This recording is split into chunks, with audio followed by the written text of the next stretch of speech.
Gini deh, pernah nggak sih lihat laporan keuangan saham yang aneh banget, pendapatannya naik tapi labanya malah anjlok? Nah, hari ini kita bakal bedah kasus yang persis kayak gitu. Anggap aja saya ini mentor kalian dan kita bareng-bareng bakal jadi detektif buat nyelidikin PT Wilmar Cahaya Indonesia atau CK buat nemuin harta karun tersembunyi yang mungkin dilewatin banyak orang. Yuk kita mulai. Oke, ini roadmap investigasi kita ya. Pertama, kita bongkar dulu paradoks CK yang bikin pusing. Terus, kita jadi detektif buat nyari tahu di balik anjloknya laba. Setelah itu kita temuin kekuatan aslinya di dalam neraca sekuat benteng, baru deh kita hitung-hitungan buat menemukan valuasi murahnya, dan terakhir, kita sampai di keputusan akhir yang objektif. Siap? Yuk, kita mulai dari biang keroknya dulu nih, paradoks CEK. Ini dia, inti dari teka-teki yang mau kita pecahin. Di permukaan, ini kelihatannya kayak kabar bagus, tapi kok malah bikin deg-degan? Aneh banget kan? Nah, ini dia pertanyaan yang bikin pusing tujuh keliling. Gimana ceritanya? Pendapatan bisa loncat naik 21,6%, tapi labanya malah terjun bebas 40,1% di tahun yang sama. Secara logika ini kan nggak nyambung. Jadi apa sih yang sebenarnya terjadi di sini? Coba dilihat angkanya langsung. Di satu sisi, pendapatan meroket hampir 22% jadi 9,73 triliun rupiah. Ini kan keren banget.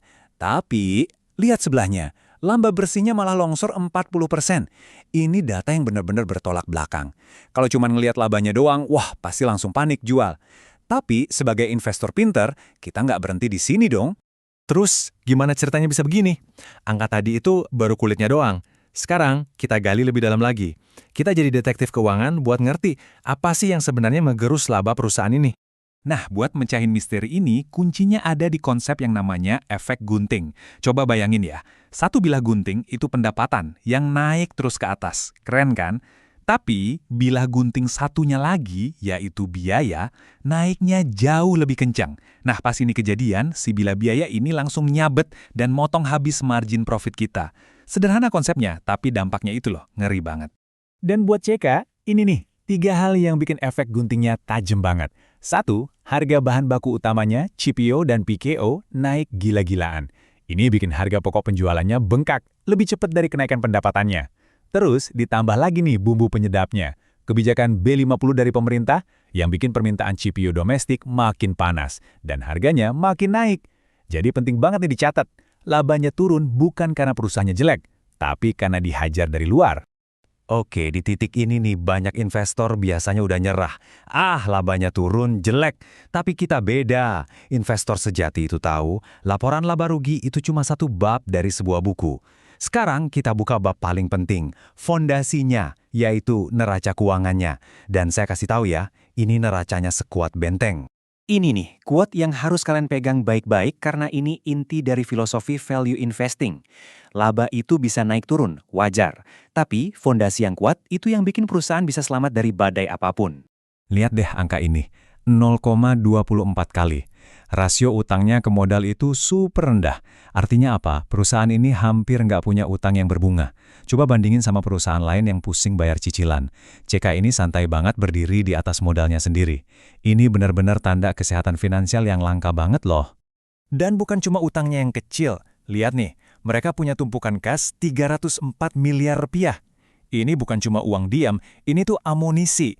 Mereka bebas mau ngapain aja, mau ekspansi, mau investasi, atau sekedar bertahan kalau lagi susah, nggak perlu pusing-pusing cari pinjaman. Nah, ini bagian paling enaknya buat kita sebagai investor sabar. Dividennya 6,52%, jauh di atas bunga deposito, jauh di atas rata-rata industrinya. Artinya apa? Sambil kita nunggu pasar sadar sama nilai asli perusahaan ini, kita tuh dibayar, dan bayarannya gede lagi. Enak kan? Oke, kita udah lihat masalahnya. Laba yang lagi kegencet. Kita juga udah lihat kekuatannya, neraca yang kayak benteng. Sekarang, kita masuk ke puncaknya, valuasi. Pertanyaannya, dengan fundamental sekuat ini, jangan-jangan pasar udah panik berlebihan dan ngejual saham ini kemurahan?